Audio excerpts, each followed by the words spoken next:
आसमान से गिरते मिसाइल्स, जमीन पर चलती गोलियां और इस जंग में पिछले आम सिविलियंस। हमेशा से यही होता है और आज हमास और इजराइल के इस जंग में भी यही हो रहा है। हमास ने इजराइल के खिलाफ जंग छेड़ दी है।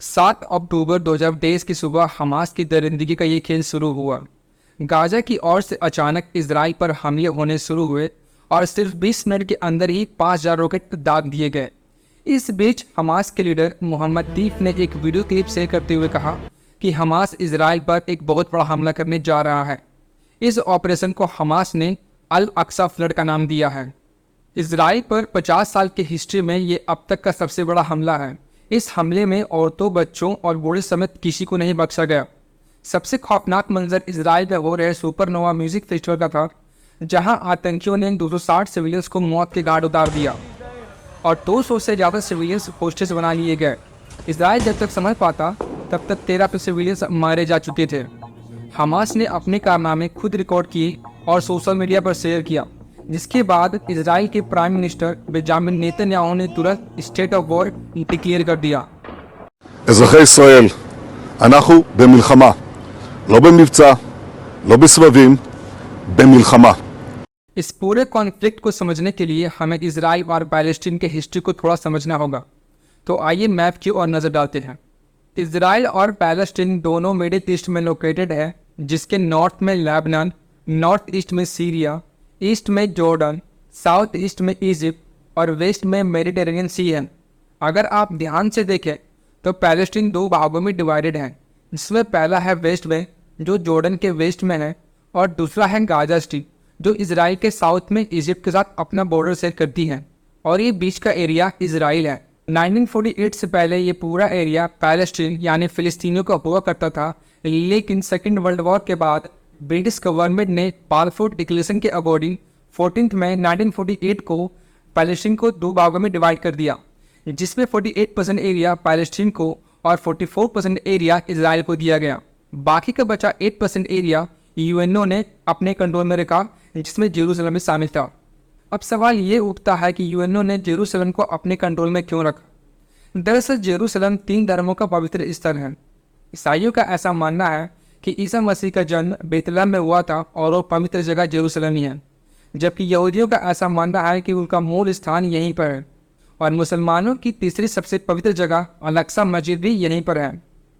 आज के समय में पैलेस्टीन के लोगों का ऐसा मानना है कि इजराइल 1948 से लेकर अब तक उन पर कब्जा करता आ रहा है और धीरे धीरे इजराइल का छोटा होता मैप आप देख सकते हैं। यही सबसे बड़ा रीज़न है जिसका इस्तेमाल हमास जैसे टेररिस्ट ग्रुप इजराइल पर हमला करने के लिए करते हैं। ये बात सच है कि इजराइल में पैलेस्टीन के लोगों के ऊपर जाती हुई है, लेकिन अपने फ़ायदे के लिए इजराइल के आम लोगों को मारना ऐसे टेररिज्म को कभी जस्टिफाई नहीं किया जा सकता। यह है वेस्ट बैंक, जिसे एक पॉलिटिकल पार्टी फतेह के द्वारा कंट्रोल किया जाता है। वहीं दूसरी तरफ है गाजा स्ट्रिप, जहां सिर्फ और सिर्फ हमास का राज है। हमास एक टेररिस्ट ऑर्गेनाइजेशन है जो 2007 से गाजा स्ट्रिप को कंट्रोल कर रहा है। हमास एक टेररिस्ट ऑर्गेनाइजेशन है, इसमें कोई कंट्रोवर्सी नहीं है। यूके, यूएस, कनाडा, यूरोप और कई देश इसे टेररिस्ट ऑर्गेनाइजेशन का दर्जा दे चुके हैं। इनका ऑब्जेक्टिव है पैलेस्टीन को इजरायली ऑक्यूपेशन से बचाना। साफ साफ देखा जाए तो हमास इजराइल को पूरी तरह नक्शे से ही मिटाना चाहता है। पिछले कई सालों से हमास इजराइल के ऊपर अटैक करता आ रहा है, जिसकी वजह से न जाने कितने सिविलियंस मारे जाते रहे हैं। ऐसे में आमतौर पर इजराइल ने इसे डिफेंड करने के लिए अपना आयरन डोम डिफेंस सिस्टम बनाया है, जो शॉर्ट रेंज मिसाइल्स को इंटरसेप्ट कर मिड एयर में ही डिस्ट्रॉय कर देता है। लेकिन इस बार हमास ने एक साथ 5000 मिसाइल्स फायर किए, जिससे आयरन डोम भी डिफेंड नहीं कर सका और कई सिविलियंस मारे गए। इसके रिस्पॉन्स में इजराइल ने जो हमला किया उसे आयरन स्वॉर्ड का नाम दिया गया। उन्होंने अपने आर्मी, नेवी और एयरफोर्स को चारों तरफ तैनात कर दिया और हमास में ड्रोन स्ट्राइक भी किया। इजराइल पैलेस्टीन कॉन्फ्लिक्ट ने पूरे वर्ल्ड को दो भागों में डिवाइड कर दिया है। ज़्यादातर इस्लामिक कंट्री पैलेस्टीन के सपोर्ट में है, वही अमेरिका, ऑस्ट्रेलिया और ब्रिटेन जैसे देश इजराइल के सपोर्ट में खड़े नजर आ रहे हैं। बात करें अगर भारत की, तो भारत आज खुलकर इजराइल को सपोर्ट कर रहा है। इसके 3 मेन रीज़न हैं। फर्स्ट, कारगिल और बालकोट के टाइम पे जब बाकी नेशंस इंडिया को सपोर्ट भी नहीं कर रहे थे, तब इजराइल ने बिना किसी डिप्लोमेटिक रिलेशंस के होते हुए भी इंडिया का खुद कर सपोर्ट किया। Second, military reason. Israeli military equipment का इंडिया लार्जेस्ट बायर है और Israel second largest defence supplier है इंडिया का। थर्ड, स्टार्टिंग में इंडिया इजराइल के क्रिएशन के सपोर्ट में नहीं था और 1990s तक वो पैलेस्टीन को सपोर्ट करता था, लेकिन बाद में डिप्लोमेटिक रीजंस, डिफेंस और कॉमन फाइट अगेंस्ट टेररिज्म के कारण आज इंडिया इजराइल को सपोर्ट कर रहा है। और ये कोई हैरानी वाली बात नहीं है, क्योंकि ये जो हमास कर रहा है ये सिर्फ और सिर्फ आतंक है और इंडिया किसी भी तरह टेररिज्म को सपोर्ट नहीं करता। इजराइल ने इतने सालों में पहली बार हमास के खिलाफ वॉर शब्द का यूज़ किया है and war is very dangerous.